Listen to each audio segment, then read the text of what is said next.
দুটো দিন পরে আমার ডাক্তার দেখানোর ডেট, আর সেই দিনে আমাকে আলট্রাসোনোগ্রাফির রিপোর্টটা দেখাতে হবে।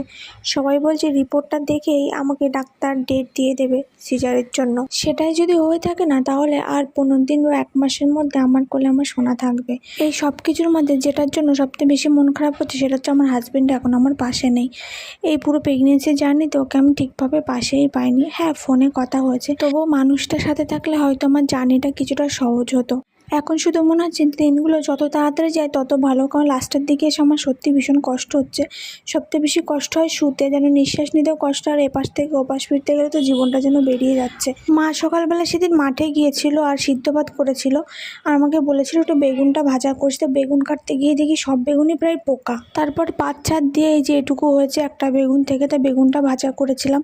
আর আমার মতন তোমরা কে কে বলো তো এই সিদ্ধ ভাতটা কাঁচা লঙ্কা, পেঁয়াজ কুচি আর বেগুন ভাজাতে খেতে ভালোবাসো? আমার কিন্তু ভালো লাগে। রোজ দিন না হলেও মাঝে মধ্যে খাবারটা আমি এনজয় করি, কমফর্ট ফুড বলা যেতে পারে। আর আমার ভিডিওগুলো ভালো লাগলে প্লিজ তোমরা একটু আমাকে সাপোর্ট